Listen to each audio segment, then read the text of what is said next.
Big boss नाही sorry चल भावा सिटीत चल भावा सिटीत. मित्रांनो सगळ्यांचं स्वागत आहे आजच्या नवीन व्हिडिओमध्ये. चल भावा सिटीचा पहिला एपिसोड आलेला आहे. बाय द वे ह्या व्हिडिओची किंवा लाईव्ह स्ट्रीम आपण रोज करतोय. काल पण लाईव्ह स्ट्रीम केली होती, आज पण आहे. नवीन असाल तर सबस्क्राईब करून नोटिफिकेशन ऑन करा. तुम्हाला लाईव्ह स्ट्रीमला मजा करायला मिळेल. प्रत्येकाची कमेंट वाचतो आम्ही शब्दवेडे चॅनलवरती. त्यामुळे लाईव्ह स्ट्रीमला नवीन म्हणजे तुम्ही नवीन जर असाल तर लाईव्ह स्ट्रीमला जॉईन व्हायला विसरू नका. चल भावा सिटी श्रेयस तळपदे यांचा हा नवा कोरा शो आणि त्यांनी म्हटलं देखील की आजपर्यंत कुठंच न होणारा शो फक्त बिग बॉस झालाय. पण बिग बॉस सारखा आहे पण बिग बॉस नाही आहे. टू बी ऑनेस्ट आजपर्यंत कुठंच न होणारा शो हा पहिल्यांदा झी मराठीवरती आलाय. हालाकी रितेश देशमुखनं जो जॅकेट घातला होता सेम टू सेम तसाच जॅकेट श्रेयस तळपदेने देखील घातला होता. मी असं म्हणत नाही काय साम्य आहे. हालाकी बिग बॉस मध्ये मराठी बिग बॉस मध्ये कंटेस्टंट सगळे आले होते. त्याच्यामध्ये सूरज चव्हाण हा एक गावामध्ये राहणारा अगदी रॉ मुलगा होता. आणि तसेच रॉ मुलगे जास्त म्हणजे सगळे जी मुलं आहेत ती रॉ मुलं आणून शो मध्ये घेतलेत. ह्या चल भाव सिटीत मध्ये मी म्हणणार नाही दोघांच्या मध्ये साम्य म्हणून. एक रियालिटी शो आहे, तो पण एक रियालिटी शो आहे. मी म्हणणार नाही त्याच्यामध्ये साम्य आहे म्हणून. भांडणावरती टीआरपी वाढतोय, ह्यांचा पण भांडणावरती टीआरपी वाढणार. आणि ह्या त्या अनुश्री मानेबद्दल एक मला बोलायचं आहे.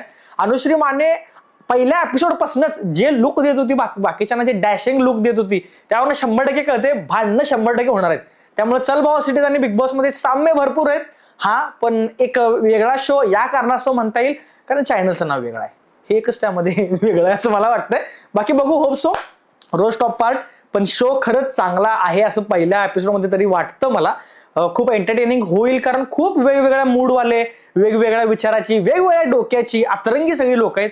त्यामुळे एन्जॉयमेंट ही फुल टू होईल असं माझी तरी अपेक्षा आहे. By the way big boss मराठीला आपण रोज रात्री लाईव्ह स्ट्रीम केली होती तशीच आपण मी मुद्दाम सांगतोय तुम्ही जॉईन व्हायला विसरू नका. काय धमाल असते ते तुम्हाला आल्यावरच कळेल. शो संपल्यानंतर रोज रात्री मी एक्सप्लेन करतो पूर्ण एपिसोडमध्ये काय झाले काय नाही. पहिल्या एपिसोडमध्ये श्रेयस तळपदेची एंट्री झाली. ऑब्व्हियसली पुष्पामध्ये आवाज दिला श्रेयस तळपदेनं, त्याचंच मार्केटिंग त्याच्यामध्ये देखील झालं. मी काय म्हणणार नाही. त्यानंतर बाबा पारो आणि आदित्य नावाचे जे गेस्ट आहेत त्यांना मी आजपर्यंत कधीच बघितलेलं नाही. पण ते आहेत झी मराठीवरती, त्यांचं कुठली तरी सिरियल लागते. ऑब्व्हियसली आपण सिरियल बघत नाही भावा, तेव्हा आपल्याला माहित नाही. पण गावाकडची मुलं सिटीमध्ये आणणं ही ती कन्सेप्ट जी आहे ते ऍक्च्युली खूप कारगर ठरलं असं मला वाटतंय. कारण एक सूरज चव्हाण होता, त्या एक सूरज चव्हाणने बिग बॉस हिट केला. मग तसे जर 7-8 सूरज चव्हाण असतील तर मग नादच करायचे. ऑब्व्हियसली ते सूरज चव्हाण नाही आहेत पण त्यांची पण एक वेगळी छवी निर्माण होईलच. पण कन्सेप्ट तशी आहे की गावाकडची मुलं सिटीमध्ये आणलेत आणि त्यांच्याबरोबर पार्टनर केलेत मुलींना. त्या मुली सगळ्या सिटीतल्या स्टँडर्ड मुली. त्या ह्यांना शिकवणार कसं राहायचं असतंय, कसं बोलायचं, वॉट एव्हर हे सगळं शिकवणार आहेत त्या मुली.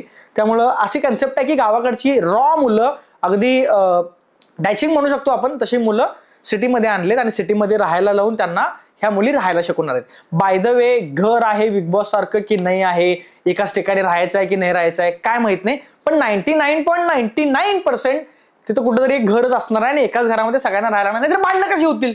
सिम्पल पॉईंट आहे, भांडणं कशी होतील त्याशिवाय. त्यामुळं कुठेतरी घर असणार आहे. अजून पहिल्या एपिसोडमध्ये मुळात विषय असा घडलाय की पहिल्या एपिसोडमध्ये पूर्ण एपिसोड झालाच नाही. म्हणजे मुली तर सगळ्या दाखवल्या, त्यांना नाव पण दिलं सिटी सुंदरी नाव दिले पुरींना. ती प्रणाली, अनुश्री माने, किमया रेळे, अजून बाकीच्या सांगतो डिटेलमध्ये मी कोण कोण आहे काय काय. पण त्यांना सिटी सुंदरी नाव दिले आणि त्यांनी ह्या मुलांना राहायला शिकवणार आहेत. सगळ्यात पहिली गोष्ट की मुलींची जेव्हा एंट्री झाली, मी सगळ्यांची एंट्री बद्दल सांगत बसणार नाही, फक्त नावं सांगतो. त्या मुलींच्या मध्ये बाबा प्रणाली घोगरे आहे, ती 20 वर्षाची. अनुश्री माने तुम्ही ओळखत असाल, वेब सिरीज असतील किंवा ते सॉंग्स असतील त्या सगळ्यामध्ये ते काम करत आले. किमया रेळे असेल, अनुश्री तर तुम्ही मगाशी बघितला. अनुश्रीनं पहिल्या एपिसोड मध्येच भांडणं सुरुवात कशी केली तर एंट्री करताना 3 मुलींची एंट्री होती. प्रणाली घोगरे, त्यानंतर ही अनुश्री माने आणि किमया रेळे ह्या तिघांची एंट्री होती. ह्या किमया रेळे आणि प्रणाली घोगरे या 20-20 वर्षाच्या लहान मुली आहेत. लहान म्हणजे अशा लहान नाही, त्या अशा लहान आहेत पण तरी पण समजून घ्या. त्या दोघींनी स्वतःबद्दल माहिती सांगितली. पण ही जी आहे कोण अनुश्री माने ती पहिल्याच एंट्रीला सांगितली की बाबा मला राग येतोय, मला एवढा राग येतोय, प्रचंड राग येतोय, मी लय नखरेवाले आहे आणि मला एवढा राग येतोय की माझ्या समोर जी वस्तू दिसते मी ती तोडफोड करून टाकतोय. मला असं काय दिसलं की टिपाय बिपाय सगळं मी तोडून टाकतोय. त्यानंतर मला आई ओरडते. त्यामुळे मी खूप अशी डॅशिंग आहे, मला लय राग येतोय. आता ऑब्व्हियसली त्या दोघींना त्या गोष्टीची भीती वाटली आणि वाटायलाच पाहिजे कारण तो शोच तसा आहे. ऑब्व्हियसली अशी एक छवी पडली की त्या शो मध्ये पुढे जाऊन त्या प्रणाली म्हणतो अनुश्री मानलाच उपयोग होईल या गोष्टीचा. त्यामुळे ती भ्याप पण घातली. त्यानंतर गुरनीत कौर आहे कंटेंट क्रिएटर, तिला वरण भात खायला लावलं शो मध्ये. हो, हे मी इथं सांगतोय म्हणजे शो मध्ये करायला लावले म्हणून सांगायला लागलोय. त्यानंतर रेवती अय्यर आहे, ऐश्वर्या आडारकर आहे. त्यानंतर अजोना नावाचं एक पात्र आहे, याच्यावर एक शॉर्ट पण तुम्हाला कळेल नंतर. आजोना नावाचं पात्र आहे ते सेम टू सेम एरेना सारखं आहे. म्हणजे बिग बॉस मराठी मध्ये 5व्या सीझन मध्ये जसं एरेना होती देशाच्या बाहेरची एक इंग्लिश मुलगी, तशीच या पहिल्याच सीझन मध्ये चल भावा सिटीच्या आजोना नावाची एक इंग्लिश मुलगी जी पोलंडची आहे, पोलंड जो देश आहे त्यातली आहे, आणि हिला ह्या शो मध्ये घेतलं गेलंय, जिला प्रॉपर एरेना सारखंच दाखवलं गेलं असं मला वाटतं, किंवा त्याच पॉईंट ऑफ व्ह्यू न घेतलं गेलं असं मला वाटतं. त्यानंतर श्रुती राहुल आहे, ती पण इन्फ्लुएन्सर आहे. अक्षता आहे, अक्षता पण मॉडेल आहे, इन्फ्लुएन्सर आहे. भाग्यश्री देखील मॉडेल आहे. अक्षता रॅम्प वॉक देखील करून दाखवली. अक्षता ही एक अशी मुलगी आहे की ती एक जेनजी गर्ल आहे की बाबा आत्ताच्या घडीमध्ये किंवा त्या सगळ्या गोष्टीमध्ये. त्याचबरोबर ती म्हणजे इंडियन कल्चरला पण खूप फॉलो करते. या सगळ्या ग्रुपमध्ये ते अक्षता जरासं जास्त वरचढ वाटते सगळ्यांना. हे का वाटते? कारण अक्षता आल्या आल्या रॅम्प वॉक करून दाखवली. आधी सगळ्यांना बोलून, गोड बोलून, चष्टा मस्करी करून, हेल्दी जोक मारून तर तिने सगळ्यांचं मन जिंकलंच. पण ज्यावेळी ती श्रेयस तळपदे बरोबर रॅम्प वॉक करत होती तेव्हा अनुश्री मानेचा लुक बघण्यासारखा होता.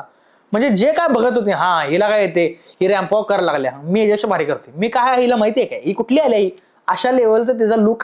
आणि कॅमेरामॅन पण बरोबर तिच्यावरच कॅमेरा लावलेला. त्यामुळे हे फिक्स आहे की ह्या घरात मोठी भांडणं होणार तर अनुश्री मानेची आणि ह्या अक्षताची. मला तर माझे प्रेडिक्शन आहे, मी लाईव्ह मध्ये पण प्रेडिक्शन केलं. त्यानंतर अक्षता रॅम्प वॉक झाल्यानंतर गायत्री एक येते. गायत्री बेसिकली अभिनेती आहे, ती तुला पाथरी सिरियलमध्ये विलनचा रोल केलेली बाय द वे.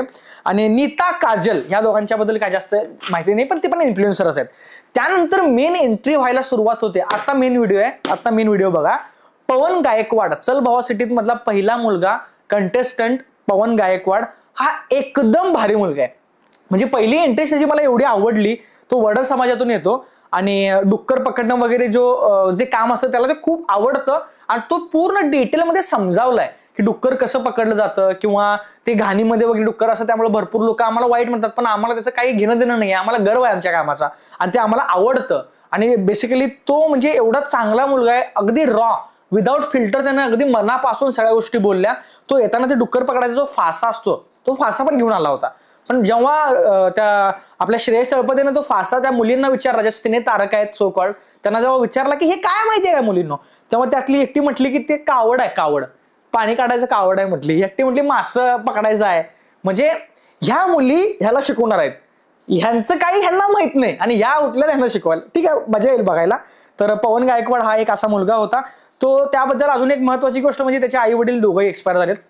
पण एक्सपायर झाल्यानंतर म्हणजे त्याचं एक घर होतं, आई बाबा 2 भाऊ, पण आई वडील एक्सपायर झाल्यानंतर दोन्ही भाऊ बाहेर राहतात.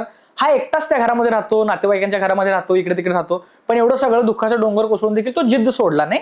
बेसिकली मी काय म्हटलं मगाशी, सूरज चव्हाण सारखी एक स्टोरी शोला हिट करू शकते. तर तशा जर 5-6 स्टोऱ्या असतील तर शो का नाही हिट होणार? त्यामुळे हे शो 100% हिट होईल, कारण त्याच्यामध्ये रिलेटेबिलिटी भरपूर असते, आपल्याला भरपूर रिलेटेबल वाटतं, त्यामुळे ते भारी आहे. त्यानंतर दुसरा मुलगा जो होता तो शत्रुघ्न. चल भावा सिटीत मध्ये दुसरी जी एंट्री आहे ते शत्रुघ्न नावाच्या मुलग्याची आहे.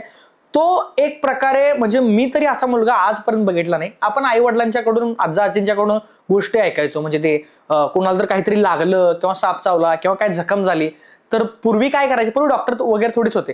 पूर्वी रानात जाऊन, शेतात जाऊन किंवा जंगलात जाऊन जडीबुटी आणायचे आणि त्याच्यावरनं औषध बनवायचे उघडून वगैरे आणि ते औषध द्यायचे, त्याच्यावरनं माणूस ठीक व्हायचा. आणि हीच प्रथा होती, हेच सगळं चालायचं आधी.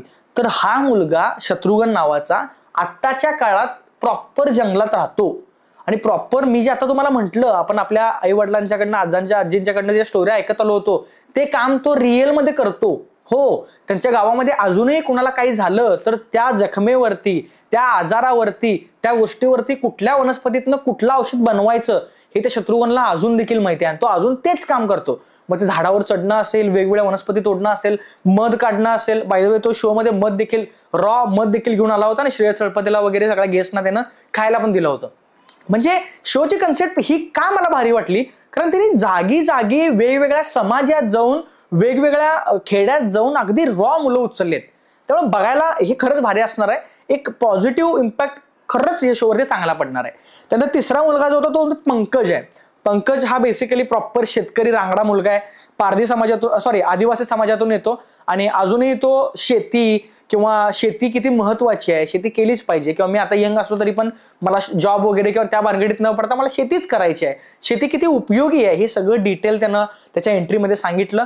त्याची अजून एक भारी गोष्ट मला काय वाटली की तो गळ्यामध्ये एक गमछा घालून आला होता, जे बाय द वे शेतकरी आपले डोक्याला वगैरे बांधतात, किंवा त्याच्या पण फोटोमध्ये तुम्हाला दिसेल पिवळ्या कलरचा गमछा आहे. त्यानं आवर्जून सांगितलं की या गमछा मी का घालून आलो. तेव्हा श्रेयस त्याला विचारतोय की बाबा तू गमछा का घालून आलायस, तेव्हा तो आवर्जून सांगतोय की शेतकरी लोकांना भरपूर कमी किंमत दिली जाते. तो क्लिअर तोंडावर म्हणतो की शेतकऱ्यांना नीच समजलं जातं या समाजामध्ये, जो अन्नदाता आहे त्यालाच वाईट समजलं जातं, आणि त्यांनाच मला त्यांच्या नाकावर टिचून सांगायचं आहे की एवढ्या मोठ्या शोवरती मी हा गमछा का घालून आलोय, तर हा गमछा आमचं प्रतीक आहे, हे काय वाईट नाही, हे काय घाणेरडर नाही आहे. त्यामुळे ते एक मला भारी वाटलं. त्यामुळे अशी, आणि बाय द वे हे 3च एंट्री आज झालेत, म्हणजे काल झालेत, अजून बाकीच्या एंट्रीज उद्या होणार आहेत, ते पण व्हिडिओमध्ये तुम्हाला कळेलच. नवीन असाल तर सबस्क्राईब करायला विसरू नका आणि लाईव्ह स्ट्रीमवर यायला विसरू नका. लाईव्ह स्ट्रीममध्ये डिटेलमध्ये प्रत्येकाच्या नावासहित मी सांगतोय. तर बाय द वे असा होता हा पहिला एपिसोड. कसा वाटला, कुणाबद्दल काय वाटतं, तुमच्या मनात काय काय आहे काय नाही, ते नक्की कमेंट बॉक्समध्ये सांगायला विसरू नका. बाय द वे भेटू आपण रात्री 10:30 वाजता लाईव्ह याच चॅनलवरती. शब्द वेळेला सबस्क्राईब करायला विसरू नका. धन्यवाद.